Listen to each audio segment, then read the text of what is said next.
Hello students, welcome to the last chapter or I can say the last lecture or last topic with respect to solutions and colligative properties. हमने chapter start किया था with solutions, हमने discuss किया with respect to solubility, types of solution on the basis of different parameters. फिर उसके बाद हमने start किया colligative properties. हमने डिस्कस किया है colligative properties are those properties which depend only on the number of solute particles. तो हमने 4 colligative properties अभी तक पढ़ लिया है. सबसे पहला था lowering of vapor pressure, second elevation in boiling point, third depression in freezing point, and fourth was osmotic pressure. Now when we talk about the 4 colligative properties, you can see हमने चारों colligative properties में क्या पढ़ा है. We have studied these formulas, that is lowering of vapor pressure, second elevation in boiling point, third depression in freezing point and fourth जो last one है वो है osmotic pressure.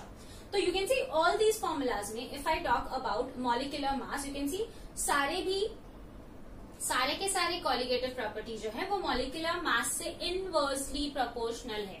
Now why I am talking with respect to molecular mass, क्योंकि हमने जब ये chapter पढ़ा था कॉलिगेटिव प्रॉपर्टीज वाला पार्ट, तो हमने क्या देखा था कि हम colligative properties are properties of dilute solutions and they will help you in finding the molecular mass, molecular weight of unknown solute. तो अगर मुझे molecular mass find करना है तो उसी लिए हमने ऐसे derivations describe किए थे. तो based on this derivation यहाँ से हमको क्या समझ में आ रहा है कि सारी की सारी colligative property जो है वो molecular mass से inversely proportional है. मतलब if I talk about macromolecules, if I talk about polymers, ये सब सब्सटेंस, मैक्रो मीन्स मेजर, मतलब उनका मॉलिक्यूलर मास बहुत ज्यादा है. अगर मॉलिक्यूलर मास बहुत ज्यादा है मतलब उनका जो कॉलिगेटिव प्रॉपर्टी का वैल्यू आएगा वो बहुत ही कम आएगा. और अगर वैल्यू बहुत कम आ रहा है तो you won't be able to find the exact molecular mass. And therefore अगर हम डील कर रहे हैं विद मैक्रो मॉलिक्यूल्स, बी से उनका कॉलिगेटिव प्रॉपर्टी में ऑस्मोटिक प्रेशर जो आता है वो ऑलमोस्ट एप्रिशिएबल है. And therefore, if I have to find the molecular mass of macromolecules, or I say polymers, or if I say proteins, will go with osmotic pressure. तो अगर आपको कोई क्वेश्चन पूछता है कि which of the following colligative property is the best for finding molecular mass, so the answer is simple, osmotic pressure. So we are done with this. Now, अगर हम बात कर रहे हैं with respect to molecular mass, तो आज हम chapter में डिस्कस क्या करेंगे? We'll discuss with respect to deviation from colligative property. When I say deviation, मतलब जो हम expect कर रहे हैं वैसा नहीं हो रहा है, तो we call it as deviation. Second, we are going to discuss is abnormal molecular mass. Abnormal molecular mass मतलब जो हम molecular mass expect कर रहे हैं वो वैसा वैल्यू नहीं आ रहा है. And third, a very very very important topic from this chapter, जिसके ऊपर आपके बोर्ड्स और एंट्रेंस के भी बहुत सारे क्वेश्चंस होते हैं, that is van't Hoff factor. तो starting with very first, as we are talking with respect to molecular mass, you can see हम लोग क्या बोल रहे हैं कि अगर मुझे मॉलिक्यूलर मास का एक्यूरेट, ऑलमोस्ट एक्यूरेट वैल्यू चाहिए तो कंडीशंस क्या है. जैसे हमने बोला था कि colligative properties are properties of dilute solutions. तो वी से द सोल्यूशन में the solution must be dilute and the solute must be non volatile, क्योंकि नॉन वोलाटाइल रहेगा तभी लोअरिंग ऑफ वेपर प्रेशर होगा, तभी एलिवेशन होगा बॉइलिंग पॉइंट में, तभी डिप्रेशन भी होगा फ्रीजिंग पॉइंट में. तो here for getting accurate molecular mass, the first is solute must be non volatile, second the solution must be dilute, and third molecular mass, or I can say colligative property, depends on the number of solute particles. So we say the solute particles should remain as it is. मतलब it should not undergo dissociation or association in the solution. मतलब अगर solute particles dissociate हो गए या associate हो गए मतलब number of solute particles change होगा. And अगर number of solute particles change हुआ मतलब colligative property change हो जाएगी. So you can see over here, when we talk about your solute दो तरह के होते हैं. हमने जो ये चैप्टर में अभी तक पढ़ा, लाइक हम जब भी डिफरेंट कॉलिगेटिव प्रॉपर्टीज पढ़ रहे थे हम डिफरेंट एग्जांपल्स ले रहे थे, like sugar, we talk about glucose, we talk urea. So all these examples, if I talk about solute, they are nothing but electrolyte. Sorry, they are non electrolyte. Non electrolyte मतलब वो जो dissociate नहीं होंगे ना ही associate होंगे. But what happens if your solute assumes to be, और if your solute is electrolyte. अगर हमने इलेक्ट्रोलाइट यूज किया, लाइक मैंने सॉल्ट यूज किया NaCl, मैंने यूज किया MgCl2, तो इट माइट अंडरगो डिसोसिएशन और इट माइट अंडरगो एसोसिएशन। तो अगर ये दो केसेस आ जाते हैं तो आपका मॉलिक्यूलर मास चेंज हो सकता है। क्यों चेंज हो सकता है? क्योंकि number of solute particles change होगा। We know colligative property is the property which depends only on the number of solute particles. So let's see each of them in detail. Like अगर association भी नहीं हो रहा है और dissociation भी नहीं हो रहा है, तो मैंने अपना common example लिया है urea. You can see I have taken 2 molecules of urea, मतलब मेरे number of solute particles क्या है? 2। मैंने अब इसे solvent में डाला। मेरा solvent कौन सा भी हो सकता है। It can be a polar solvent or a non-polar solvent. Like I have added it in benzene or I can say I have added in water. जब मैंने यूरिया को वाटर में डाला या बेंजीन में डाला, you can see what happens is मैंने 2 molecules डाले थे, तो मुझे प्रोडक्ट में भी कितना मॉलिक्यूल्स मिल रहा है? 2। मतलब I can say the number of solute particles before addition and after addition दोनों क्या है? सेम। मतलब number of solute particles change नहीं हुआ। नंबर ऑफ सॉल्यूट पार्टिकल्स में कुछ भी चेंज नहीं है, मतलब कॉलिगेटिव प्रॉपर्टी भी चेंज नहीं होगा। अगर कॉलिगेटिव प्रॉपर्टी चेंज नहीं हो रहा है, मतलब जो मॉलिक्यूलर मास आप एक्सपेक्ट कर रहे थे वही वैल्यू मिलेगा। मतलब I can say the molecular mass remains same. तो ये कंडीशन तब होती है जब हमारा सब्सटेंस क्या है? Non electrolyte. मतलब जो आपने एक्सपेक्ट किया था, जो आपने थियोरेटिकली फाइंड किया फॉर्मूला से, वही वैल्यू आपको एक्सपेरिमेंट से भी मिलेगा। So that happens in case of a non electrolyte. But what if the substance undergoes association? Yeah, it undergoes dissociation. तो when I say dissociation, you can see अगर मैंने salt डाला, like अगर मैं बोलती हूँ NaCl, तो आप लोग को पता है NaCl जैसे ही आप salt water में डालोगे, it will dissociate to give you 2 ions, Na plus Cl minus। वैसे ही अगर मैंने यहाँ पे KCl लिया, तो KCl dissociate होके आपको 2 ions देगा, K plus and Cl minus। मतलब हमने solute particle कितना ऐड किया था? हमने तो ऐड एक ही किया था, but after adding it dissociate, and dissociation के बाद अब आपको कितने नंबर ऑफ सॉलिड पार्टिकल्स मिल रहे हैं? 2। आपने तो अपने हिसाब से एक ही ऐड किया था, बट वो डिसोसिएट होके the number of solid particles is now what? 2। अगर number of solute particle increase हो रहा है तो कॉलिगेटिव प्रॉपर्टी भी चेंज होगा। You can see if I say the number of solute particle increases, colligative property will also increase. और आपको पता है कॉलिगेटिव प्रॉपर्टी, जितनी भी कॉलिगेटिव प्रॉपर्टीज हमने पढ़ी है, सब की सब इनवर्सली प्रोपोर्शनल है टू मॉलिक्यूलर मास। अगर सबकी सब इनवर्सली प्रोपोर्शनल है टू मॉलिक्यूलर मास, तो इफ आई से कॉलिगेटिव प्रॉपर्टी इंक्रीजेस तो मॉलिक्यूलर मास क्या हो जाएगा? कम। हम लोग तो अज्यूम करेंगे कि हमने एक ही केस से लिया है, आप उस हिसाब से वैल्यू फाइंड करोगे थियोरेटिकली, बट एक्सपेरिमेंट में तो क्या हो जाएगा? आपके मॉलिक्यूल्स 2 हो चुके हैं, तो आपका वैल्यू भी चेंज हो जाएगा।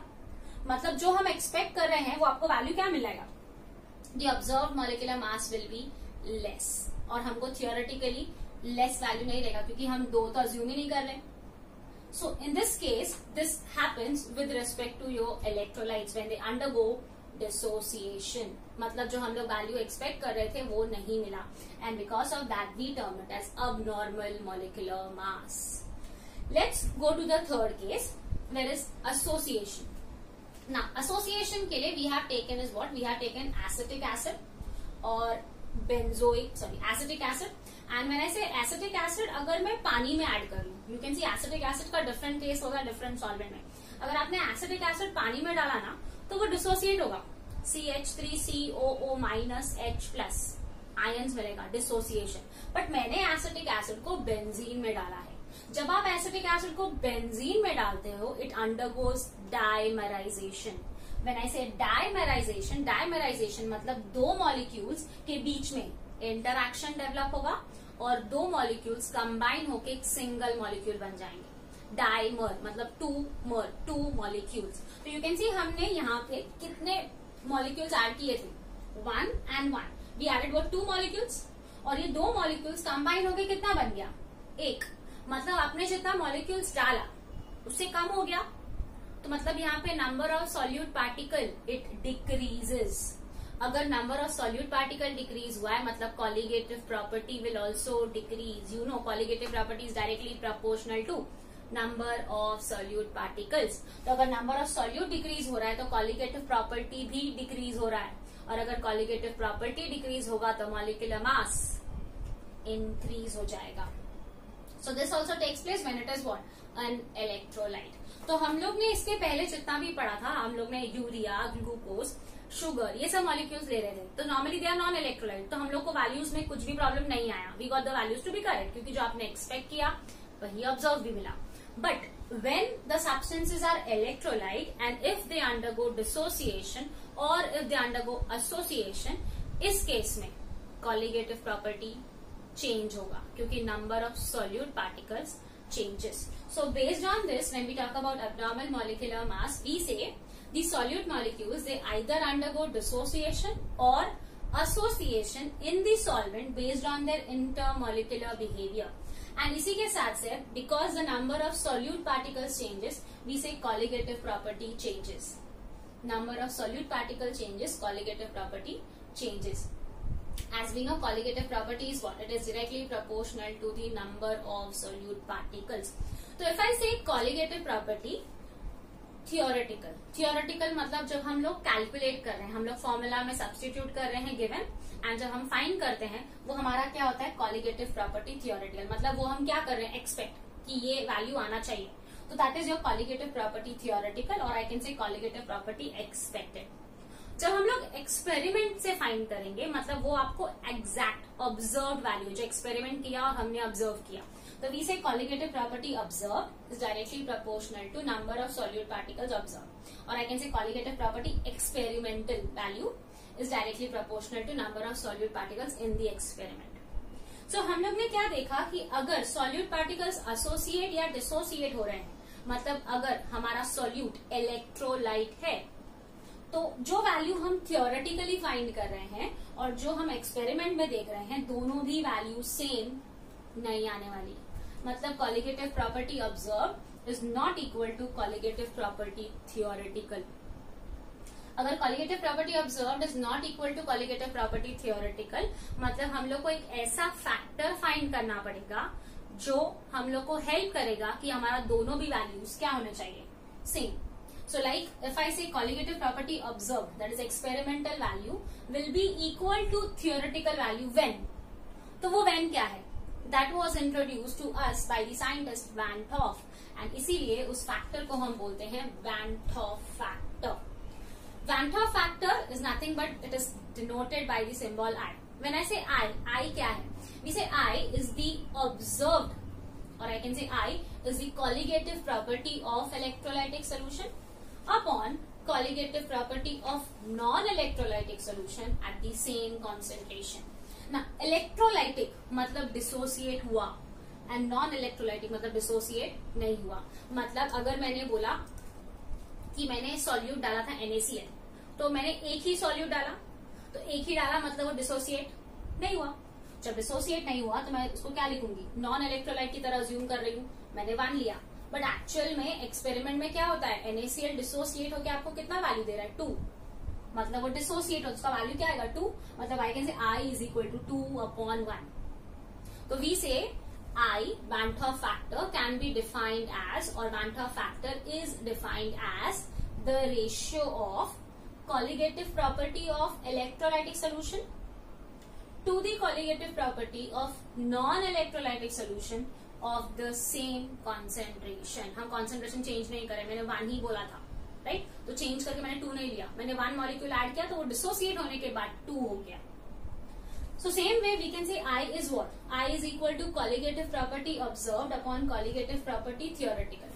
Observed क्योंकि हमें एक्सपेरिमेंट से ही समझ में आएगा कि सब्सटेंस डिसोसिएट हुआ है या एसोसिएट। हम लोग अब थियोरेटिकली तो उसको नॉन इलेक्ट्रोलाइट लेके ही चल रहे थे, तो वी से it is observed upon theoretical. Repeating again, I is what? Colligative property of electrolytic solution upon colligative property of non-electrolytic solution. Electrolytic solution मतलब वो dissociate होगा या associate होगा, तो ये हमें एक्सपेरिमेंट के थ्रू पता चलता है, तो इसे हम बोलते हैं observed value. Non-electrolyte मतलब हम लोग वैल्यू अज्यूम करते हैं डायरेक्टली एज 1. सो अगर वैल्यू हमने डायरेक्टली अज्यूम किया था 1, मतलब हमने उसको थियोरेटिकली या फॉर्मूला के थ्रू फाइंड किया था, जो हमारा एक्सपेक्टेड वैल्यू था। तो वी से I is colligative property observed upon colligative property theoretical. आपके जितने भी कॉलिगेटिव प्रॉपर्टीज हैं आप लिख सकते हो। I is equal to delta P observed upon delta P theoretical. I is equal to delta TB observed upon delta P theoretical. I is equal to delta TF observed upon delta TF theoretical और I is equal to pi observed upon pi theoretical. कोई भी colligative property लिख सकते हो. So when I से colligative property, हमने क्या देखा, colligative property is directly proportional to number of solute particles. So I can say it is equal to n observed upon n theoretical. n can be number of moles of solute. Now when I say number of moles क्या है, mass upon molar mass. मतलब number of moles molar mass से inversely proportional है. When I say number of moles molar mass से inversely proportional है, तो if I say n observe is inversely proportional to m, that is molecular mass observe.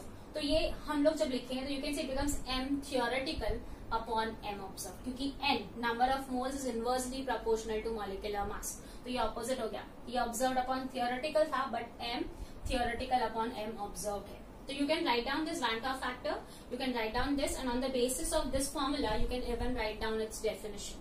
That is, Van 't Hoff factor is defined as the colligative property of electrolytic solution to the colligative property of non-electrolytic solution of the same concentration.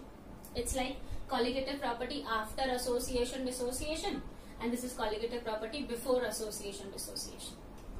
So from this you can see हमें क्या मिल रहा है, Cp observe मतलब colligative property observe is equal to I into colligative property theoretical. मतलब जब हम लोग अभी कैलकुलेशन से भी वैल्यू फाइंड करें तो आपको वैल्यू जो है वो करेक्ट आनी चाहिए. हमारे वैल्यूज में रॉन्ग वैल्यू, मोलिकुलर मास का वैल्यू रॉन्ग नहीं होना चाहिए. तो we are going to do a modification और I can say change in your actual formulas for colligative property. तो यू कैन सी जब मैं बोल रही हूँ colligative property is equal to I into colligative property theoretical, तो कोई भी कॉलिगेटिव प्रॉपर्टी हो सकती है. We are taking which one, will take delta TF observe is equal to I into delta TF theoretical. You know if I talk about the different colligative properties, हमने formula पढ़ा है delta P upon P1 nought is equal to x2, delta TB is equal to KB into M, delta TF is equal to KF into M and pi is equal to CRT. और ये जो भी formulas हमने पढ़े हैं सब theoretical वाले हैं. तो अगर मैं बोलती हूँ delta TF observe is equal to I into delta TF theoretical, theoretical के लिए फॉर्मूला क्या है, KF इंटू M. तो मैंने वहीं पे सब्स्टिट्यूट किया I और डेल्टा TF थियोरेटिकल को हमने क्या लिखा, KF इंटू M. तो डेल्टा TF ऑब्जर्व का फॉर्मूला क्या हो गया, I into KF into M. मतलब ये फॉर्मूला और ये फॉर्मूला सेम हो जाएगा. कब, जब आपने क्या इंट्रोड्यूस किया है, I. तो अगर आपका सब्सटेंस जो है, जो आपका सॉल्यूट है वो इलेक्ट्रोलाइट है, तो you will put the formula over there as I. अगर इलेक्ट्रोलाइट नहीं है, लाइक आपको एग्जांपल्स शुगर दिया है, आपको ग्लूकोज दिया है, यूरिया दिया है, तो आप लोग directly delta TF is equal to KF into M लेंगे. But if it's an electrolyte, like if it's a salt, तो आपको यहाँ पे इंट्रोड्यूस करना पड़ेगा I. Same way for delta TB observe is equal to I into KB into M. Same delta P observed will be delta P is equal to I into P1 naught into X2. ये P1 naught मैंने इधर लिया. Same pi observed is equal to I into CRT. तो you can write out this formula and सब में आपको यहाँ पे क्या लिखना है, observed का formula. मतलब to find the experimental value. तो for that you should know the value of I. So if you're done writing this, we'll move ahead. You can see हमने पढ़ा I is equal to colligative property observed upon colligative property theoretical. इससे आपको क्या मिला, Cp observed is equal to I into Cp theoretical. Now if I talk about solute, we have discussed कि solute can be an electrolyte or it can be a non-electrolyte. Now when I say electrolyte, it can undergo association or it can undergo dissociation. Now अगर मैं बात कर रही हूँ non electrolyte, non electrolyte मतलब ना ही वो एसोसिएट होगा ना ही वो डिसोसिएट होगा. तो यहाँ पे I का वैल्यू क्या रहेगा, वी से I इज इक्वल टू 1. मतलब there is no change in your colligative property, there will be no change in your colligative property. But if you are having substances like this one, association. Association मतलब क्या था, हमने देखा कि जब हमने दो एसिटिक एसिड मॉलिक्यूल्स को बेंजीन में डाला, तो दो एसिटिक एसिड मॉलिक्यूल्स को बेंजीन में डाला तो दे वर फॉर्मिंग अ डाइमर. मतलब दो मॉलिक्यूल कंबाइन होके कितना बन गया, एक. अगर दो मॉलिक्यूल कंबाइन होके एक हो गया है, मतलब मैं क्या बोलूंगी, एक मॉलिक्यूल कंबाइन होके क्या हो चुका है, हाफ. राइट. अगर एक मॉलिक्यूल कंबाइन होके हाफ हो गया है So I can say for association, the value of I is less than 1. Right? If the value of I is less than 1, मतलब अगर I का value less than 1 है, तो we say colligative property observed is less than colligative property theoretical. इसका मतलब ये होता है, अगर association में number of solute particles decrease हो रहे हैं, अगर number of solute particles decrease हो रहे हैं, तो colligative property भी decrease होगी. Number of solid particles decrease हुआ मतलब कॉलिगेटिव प्रॉपर्टी भी डिक्रीज होगी. मैंने से कॉलिगेटिव प्रॉपर्टी डिक्रीज हो रही है, वेपर प्रेशर लोअरिंग है ना. Second, elevation in boiling point. Third, depression in freezing point and osmotic pressure. So all the colligative properties will be lowered. Same way when I से dissociation जैसे कि अगर हमने KCl लिया एक मॉलिक्यूल, तो वो डिसोसिएट होकर आपके 2 मॉलिक्यूल्स देगा. ये फाइव से 2 आयन्स देगा, मतलब नंबर ऑफ सॉल्यूट पार्टिकल्स एक था 2 हो गया, मतलब here the value of I is greater than 1 and here we say the colligative property observed will be greater than colligative property theoretical.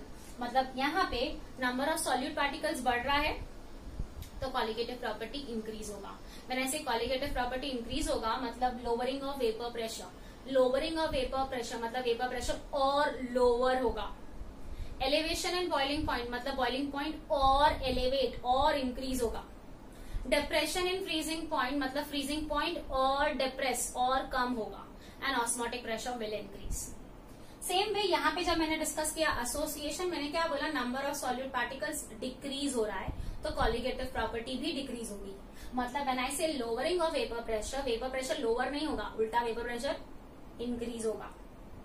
Same way elevation and boiling point मतलब boiling point elevate नहीं होगा, उल्टा और कम होगा. Depression in freezing point मतलब freezing point depress नहीं होगा, इंक्रीज होगा. And osmotic pressure will decrease. So this is an important point that you need to remember for MCQs. इस टॉपिक के ऊपर अगर आपका सॉलिड पार्टिकल एसोसिएट हो रहा है, डिसोसिएट हो रहा है, आपका कॉलिगेटिव प्रॉपर्टी क्या होगा, इस पे बहुत ज्यादा इंपॉर्टेंट क्वेश्चंस आते हैं. Will discuss them at the end. So here when I say value of I, अगर हमारे पास substances है like you can see we have urea. अगर यूरिया है मतलब solid particle एक ही है. If I say glucose, solid particle एक ही है. If I say sucrose, तो भी solid particle एक ही है. And if I take the example of NaCl, you know NaCl dissociate होके कितना देगा, 2.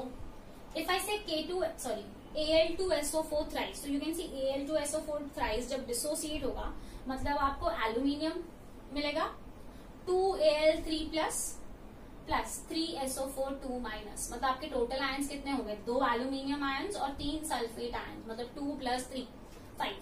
सिमिलरली इफ आई से MgCl2 1 Mg और 2 Cl मतलब 3.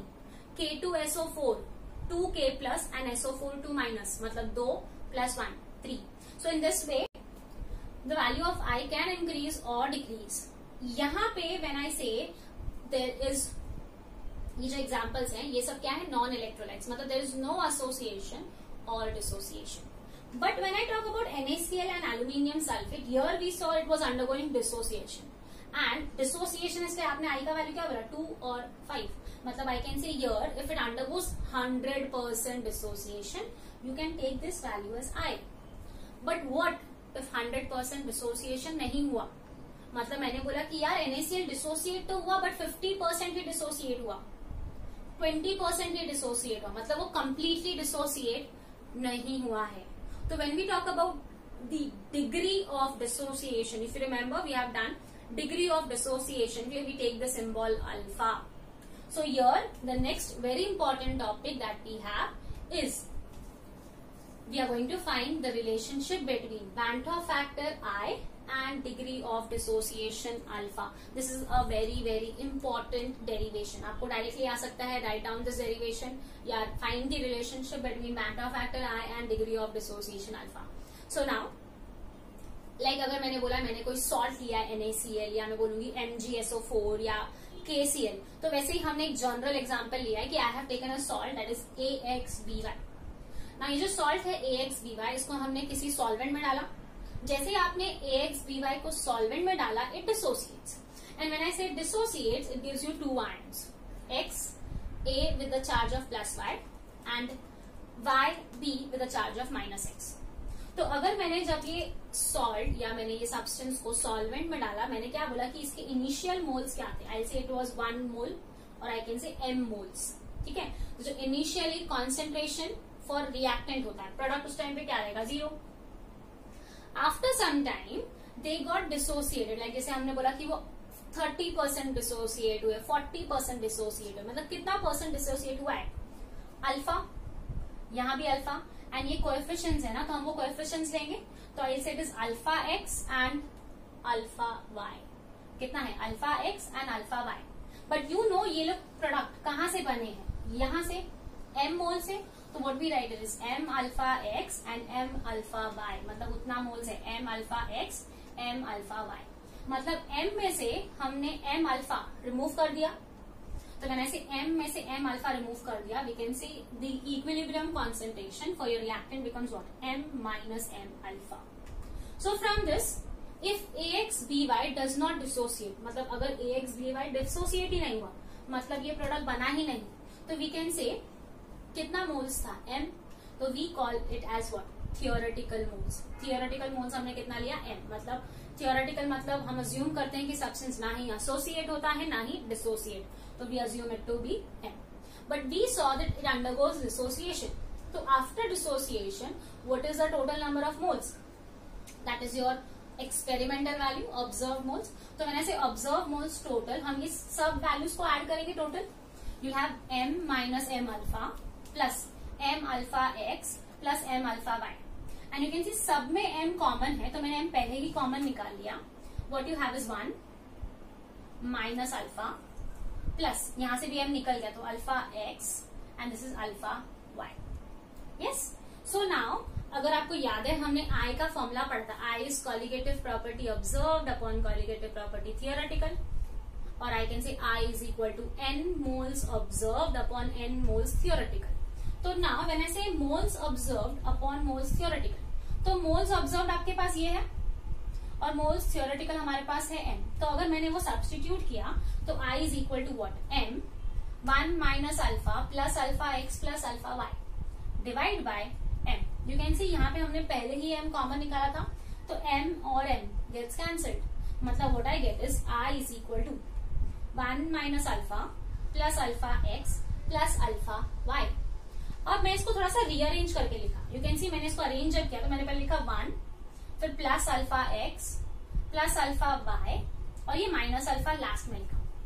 ना यू कैन सी इन तीनों में अल्फा कॉमन है, तो मैं 1 को ऐसे लिखूंगी, और यहां से अगर मैंने अल्फा कॉमन निकाल लिया तो बचा क्या, x plus y minus 1। You can see I is equal to what, 1 plus alpha, alpha से यहां से क्या बच गया, x plus y minus 1। Okay, तो ये x और y क्या है, x और y क्या है, x और y is the total number of moles. When I say x and y is the total number of moles, so you can take the symbol n. But हमारे state board की text book में it is given as n dash, तो मैं वही ले रही हूँ, x plus y को हम ले रहे हैं n dash. n dash means the total number of moles, और you can check the stoichiometric coefficients. तो अगर मैंने x प्लस वाई को n डैश लिखा तो ये फॉर्मूला क्या हो गया, I is equal to 1 plus alpha, x plus y की जगह क्या आएगा, n डैश माइनस 1 लिख दिया हमने। अब मैंने ये 1 को अगर इधर लेके गई तो क्या हो जाएगा, I minus 1 is equal to alpha n dash minus 1। Now if I write this equation for alpha, तो हम लोग को अल्फा क्या मिल रहा है, alpha is equal to I minus 1 upon n dash minus 1। So this is your relationship between alpha and I. So you can see when I say I is what, Van 't Hoff factor। अगर substance 100% dissociate हो रहा है तो I का value और n dash का value same रहता है, मतलब इफ आई से NaCl if it undergoes complete dissociation, तो I का वैल्यू और n डैश दोनों भी क्या रहेगा, 2। But if it doesn't undergoes complete dissociation, तो हम I का वैल्यू यहां से फाइंड करेंगे। उस टाइम पे NaCl का वैल्यू क्या रहेगा, NaCl 2 आयंस देता है, तो n डैश का value will be 2, but I will find it from here because it doesn't undergoes complete dissociation. So from this ये हमें रिलेशनशिप मिला between van't Hoff factor I and alpha. तो exam में आपको पूछ सकते हैं, write down the relationship between van't Hoff factor I and degree of dissociation alpha, या तो बोलेंगे डिराइव दिस रिलेशनशिप, या तो कभी कभी आता है van't Hoff factor I and molecular mass का रिलेशनशिप। तो अगर मॉलिक्यूलर मास का रिलेशनशिप भी फाइंड करना है तो will continue. First you will write this down and if you continue you can see हम यहां से शुरू करते हैं। I is equal to 1 plus alpha n dash minus 1. Now when I say I is equal to 1 plus alpha n dash minus 1, you know I was number of moles observed upon number of moles theoretical. उसी के साथ I मैंने बोला था number of moles is inversely proportional to molecular mass.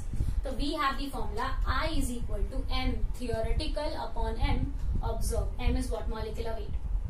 So, अगर मैंने यहाँ पे I में ये सब्स्टिट्यूट किया, you can see molecular weight theoretical upon molecular weight observed is equal to 1 plus alpha n dash minus 1। अगर मैंने ये 1 को इधर ले लिया तो ये -1 हो जाएगा। अब यू कैन सी ये -1 है तो I can cross multiply them, और अगर ये क्रॉस मल्टीप्लाई किया तो ये क्या हो जाएगा? Molecular weight theoretical minus molecular weight observed upon molecular weight observed. You can C molecular weight theoretical minus molecular weight observed upon molecular weight observed is equal to क्या है? Alpha into n dash minus 1। मतलब अगर मुझे सिर्फ alpha का formula चाहिए तो मैं क्या लिख रही हूँ? Molecular weight theoretical minus molecular weight observed upon molecular weight observed is into ये n डैश माइनस 1 भी नीचे चला गया। तो this is your relationship for alpha and molecular weight theoretical. तो you can even write it down this is also very important. So this completes your derivation, that is Van 't Hoff factor I and degree of dissociation alpha. So moving ahead with the numerical part, सबसे पहला question, very important question. जो भी Van 't Hoff factor के question है वो boards में बहुत कम आते हैं, बट ऐसे ही टाइप के क्वेश्चन एंट्रेंस में बहुत ज्यादा आते हैं। 0.2 molal aqueous solution of KCl freezes at minus 0.680 degree Celsius. Calculate the Van 't Hoff factor मतलब I and observed atmospheric pressure of solution at 0 degree Celsius. तो according to given condition सबसे पहले हमारा solution में solute KCl है and solvent will assume to be water. तो water का molecular mass 18 ग्राम पर मोल, KCl 74.5 ग्राम पर मोल। इसी के साथ साथ 0.2 m लिखा है, m small m लिखा है मतलब मोलालिटी, तो we can write m is equal to 0.2। इसी के साथ साथ if I say KCl freezes at minus 0.680 degree Celsius, you can see जब आपको वैल्यू गिवन है मतलब वो थियोरेटिकल वैल्यू नहीं होगा, वो हमेशा ऑब्जर्व्ड है, क्योंकि थियोरेटिकल हम फॉर्मूला से फाइंड कर सकते हैं बट ऑब्जर्व वैल्यू आप नहीं फाइंड कर पाओगे।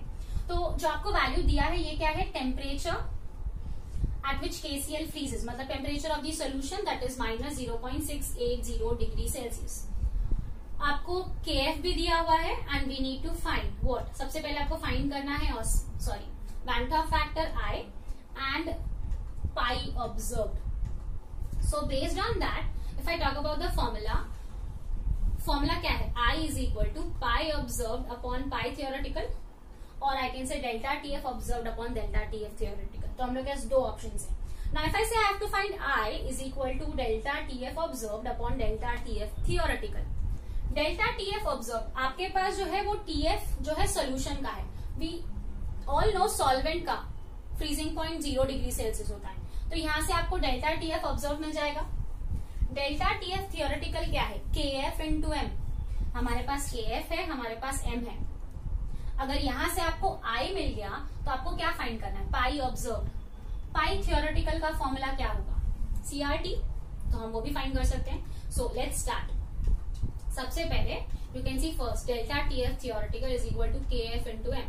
We have the value for KF 1.86 and M as 0.2. So we get delta TF theoretical.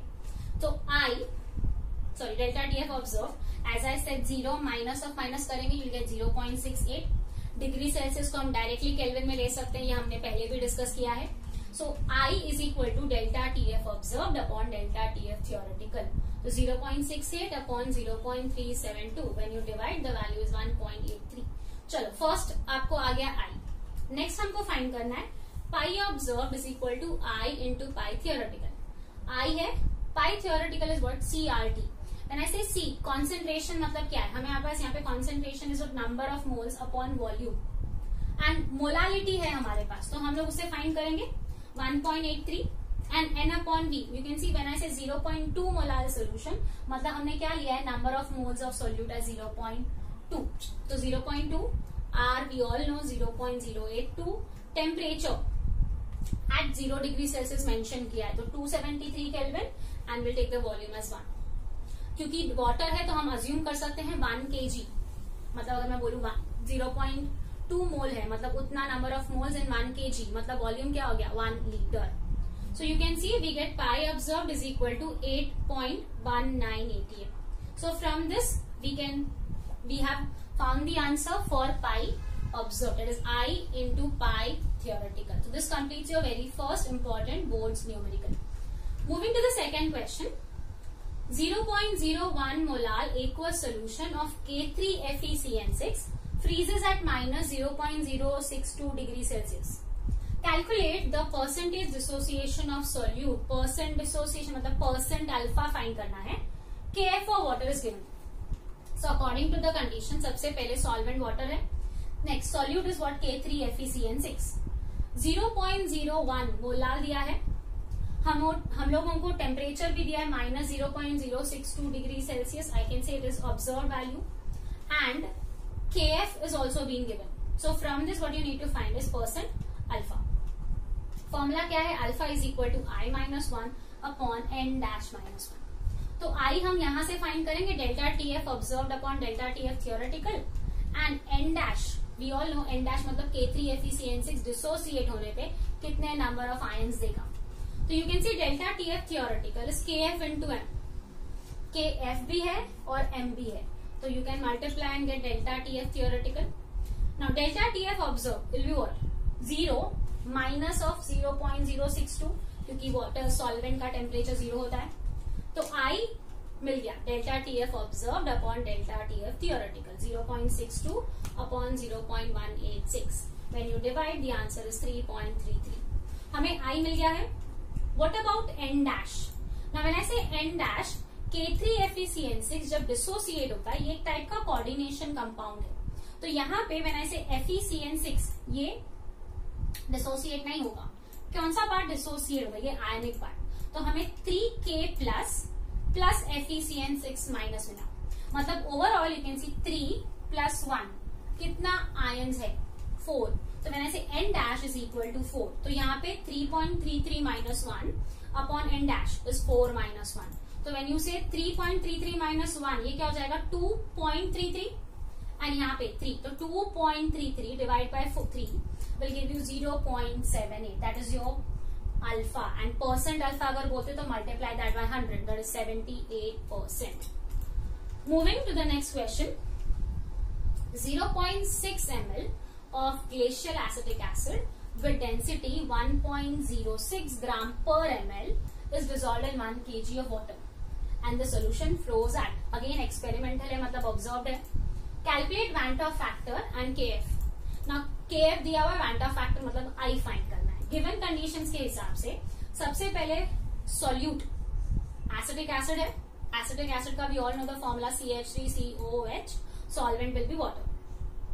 Volume दिया है 0.6 ml. डेंसिटी दिया है 1.06 ग्राम पर ml. तो यू कैन सी जब आपको वॉल्यूम और डेंसिटी दिया तो आप मास फाइंड कर सकते हो. Mass of the solute will be what, density into volume.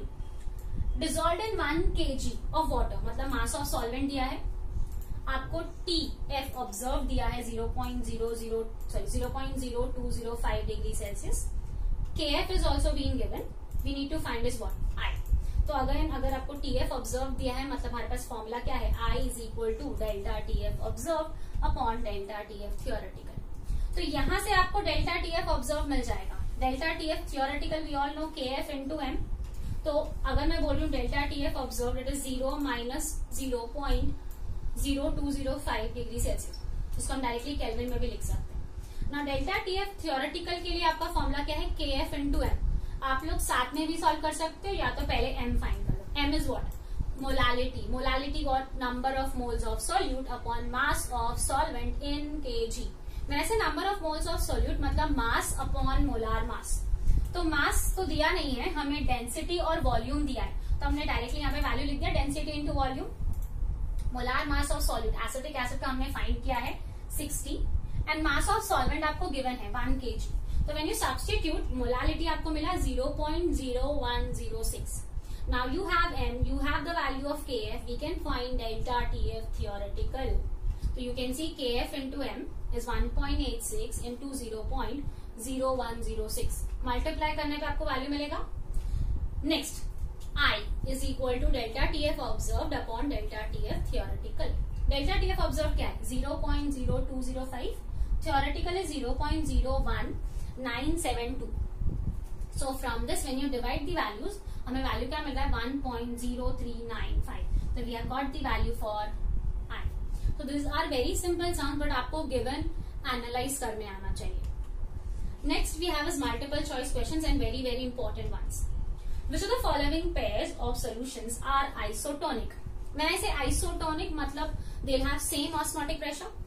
Same osmotic pressure मतलब they'll have same concentration. तो you can see यहाँ पे अगर मैं concentration का बात कर रही हूँ तो 1 molar, 1 molar, 1 molar, 1 molar, 1 molar सब नहीं है. यहाँ पे तो है ही नहीं 1 molar, तो इसको तो हम डायरेक्टली नेग्लेक्ट करेंगे. अगर concentration सेम है तो you can see concentration तो यहाँ तीनों में सेम है. तो यहाँ पे जब हम लोग का कॉन्सेंट्रेशन ऑलमोस्ट सेम आ रहा है तो will go for the number of solute particles. You can see 1 molar urea and 1 molar KCl. For electrolyte we need to consider the I factor. Urea एक ही है बट KCl कितना हो जाएगा? 2.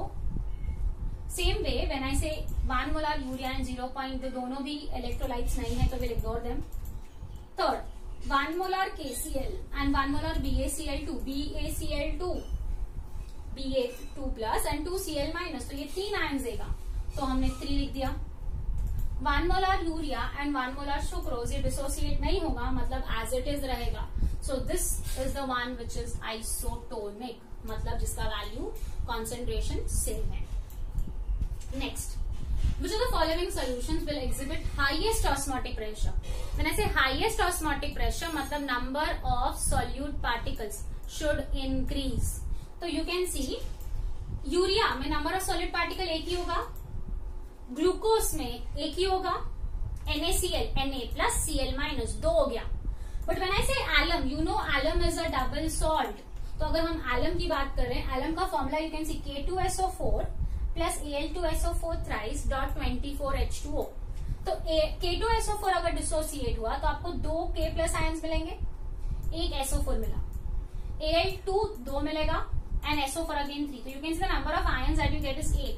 मतलब सबसे ज्यादा number of solute particles alum में है, एंड अगर एलम में है मतलब will exhibit the highest osmotic pressure. Moving to the third question, which of the following solution will exhibit highest boiling point? Now you know elevation in boiling point, मतलब जितना solute particles बढ़ेगा उतना elevation होगा. तो same here, when I say highest boiling point, we need to check the one which will have more number of solute particles. So you can see KCl 2 ions, NaCl 2, 1 molar urea तो एक ही exhibit करेगा. The answer is D, all the above. Now you can see when I say which of the following will exhibit highest boiling point, हमने क्या लिखा है? For solutions to exhibit highest boiling point, its concentration has to be highest. तो KCl तो 2 हो गया, urea 1 ही रहेगा, NaCl भी 2 हो गया. So in such case the one which has lower molar mass, क्योंकि हमने देखा KCl और NaCl दोनों में number of solid particles same आया, तो ऐसे में हम किस पे जाएंगे? We'll go to the next important factor, that is molecular mass. क्योंकि हमने पढ़ा था colligative property, they are inversely proportional to molecular mass. मतलब जिसका मॉलिक्यूलर मास ज्यादा, कॉलिगेटिव प्रॉपर्टी उतना ही कम. तो if I want the colligative property to increase, मतलब मुझे एलिवेशन चाहिए, तो मॉलिक्यूलर मास कम होना चाहिए. यू ऑल नो NaCl का मॉलिक्यूलर मास इज 58.5 ग्राम पर mole and KCl it is 74.5. तो किसका लोअर है? NaCl 58.5. So that will give you the highest boiling point. So moving to the next and the last very very important question, क्योंकि ये question के basis पे ही हमें और MCQ सॉल्व करने आएंगे. यहाँ पे क्वेश्चन दिया है 2 gram of benzoic acid dissolved in 25 gram of benzene shows a depression in freezing point equal to 1.62 Kelvin. Molar depression constant of benzene is 4.9 Kelvin kg per mole. What is the percentage association of acid? It forms dimer in the solution. आपको percent association, percent alpha find करना है और यहाँ पे वो क्या form कर रहा है, डाइमर. तो according to the given conditions हमारे पास सॉल्यूट क्या है, बेंजोइक एसिड, एंड सॉल्वेंट क्या है, बेंजीन. तो benzene is C6H6, benzoic acid is C6H5COOH. Based on that, mass of benzoic acid मतलब solute W2 is 2 grams, solvent W1 25 grams, depression in freezing point, depression दिया directly मतलब delta TF 1.62. उसके बाद molar depression constant, depression constant मतलब KF तो 4.9 Kelvin kg per mole. And what is the percent association, that is percent alpha find करना है. तो यहाँ पे हमने जैसे कि डिसोसिएशन के लिए मोस्टली अल्फा ले रहे थे, तो यहाँ पे हमने एसोसिएशन के टर्म लिया है एक्स. तो यू कैन सी अगर मैंने बेंजोइक एसिड ऐड किया बेंजीन में, तो हमने ये देखा कि बेंजोइक एसिड अगर आप वाटर में डालते हो तो डिसोसिएट होता है, बट बेंजीन में डालोगे तो डाइमर फॉर्म होगा. तो you can see 2 molecules will combine to form 1 single molecule. तो इनिशियल मोल्स अगर मैं बात करूं तो यहाँ पे क्या है, M और product 0. And after term time अगर इसमें से कुछ मॉलिक्यूल्स जैसे हम डिसोसिएट होते हैं तो हम बोलते हैं M अल्फा. तो यहाँ पे अभी एसोसिएट होते हम क्या बोलेंगे, MX. बट यू कैन सी अगर 2 मॉलिक्यूल्स एक बन रहे हैं तो मैंने तो यहाँ पे 1 मोल लिया है ना, तो 1 क्या हो जाएगा, उसका हाफ. तो if 2 becomes 1 will become it's half. तो ये 1 का हमने क्या ले लिया, MX/2. बाय 2 समझ में आया क्योंकि डाइमर है. अगर मैं बोलती ट्राइमर तो मैं डिवाइड बाय 3 करती. तो यहाँ पे क्या हो गया, M minus MX. So if the acid does not dissociate मतलब थियोरेटिकली उसका वैल्यू क्या आएगा, M. जैसे हमने डिराइव किया था ना, सेम वैसे ही कर रहे हैं. अगर डिसोसिएट नहीं हुआ तो, बट यहाँ पे तो ये एसोसिएट हो रहा है. तो एसोसिएशन अगर हो रहा है तो टोटल नंबर ऑफ मोल्स क्या हो जाएगा, M minus MX plus MX/2. And you can see when I से M minus MX plus MX/2, तीनों में M है. तो अगर हमने M निकाल लिया तो मुझे क्या मिलता है, 1 minus X plus X/2. From this we know I is number of moles observed upon number of moles theoretical. मतलब ये observed है और ये theoretical. तो M into 1 minus X plus X/2 divide by M. M और M क्या हो जाएगा, कैंसिल.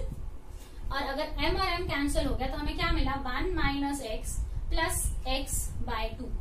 और इसको अगर हम सॉल्व करते हैं तो -1 प्लस हाफ, ये -1/2 हो जाता है. -1 प्लस हाफ माइनस हाफ, तो 1 minus X/2. तो फ्रॉम दिस यू कैन सी अगर मैं I is equal to 1 minus X/2, what is M? M will be W2 upon MW2 into W1. तो हमारे पास W2 है 2 grams, MW2 we have is 122, W1 25 grams है, हमको kg में चाहिए तो we have converted it into KG. ये solve करके आपको वैल्यू मिल जाएगा M का. इसी के साथ साथ हमारे पास KF भी है, तो I can find delta TF theoretical is equal to KF into M मतलब 4.9 इंटू 0.6557.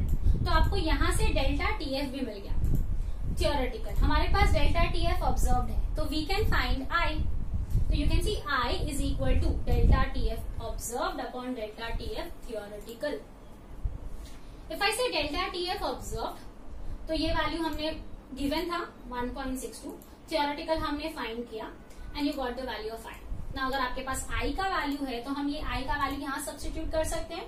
तो you can see I is what 0.5042 and if I से दिस गोज हियर तो ये -X/2 इधर आ जाएगा, तो it will be plus X/2. तो you can see X/2 is equal to 1 minus 0.5042. तो ये 1 माइनस जब आप माइनस करोगे तो ये वैल्यू आ गया बाई 2 है, तो यहाँ से 2 मल्टीप्लाई हो जाएगा and you get the value of X. Percent X चाहिए तो will multiply and this is your formula. मतलब इफ इट अंडरगोज एसोसिएशन तो relationship between X and I. X is nothing but the degree of association. We say it is 1 minus X plus X/M. मतलब ये जो part है ये आपको बहुत importantly याद रखना है for entrance. Let's solve one question based on this. You can see if the solute undergoes dimerization or trimerization. Di means 2 molecules combine हो रहे हैं, tri means 3 molecules combine हो रहे हैं. What is the minimum value of I? You can see हम लोगों ने अभी फॉर्मूला पढ़ा था I is equal to 1 minus X plus X/M. हमने जब सम सॉल्व किया तो डायमराइजेशन था तो हमने यहाँ 2 लिखा था। जब भी डाइमर है तो n विल बी 2, ट्राइमर है तो n will be 3। So based on this x का वैल्यू, x हमने क्या लिया, डिसोसिएशन 100%, सॉरी एसोसिएशन 100% अज्यूम कर रहे हैं, तो परसेंट x 100 है तो x क्या हो गया 1, तो x का वैल्यू हमने 1 सब्स्टिट्यूट किया। You can see 1 minus 1 will get cancel, बचा क्या हाफ, मतलब 0.5। एंड इफ आई से 1 माइनस 1 प्लस 1/3, तो अगेन ये cancel, 1/3 is what, 0.33. So this is your value for the substance if it undergoes dimerization or if it undergoes trimerization. So this is all with respect to Van 't Hoff factor and alpha, that is degree of dissociation. Confusion ना हो इसलिए मैंने degree of association के लिए X term use किया है. So we'll discuss more of the numericals in the next class.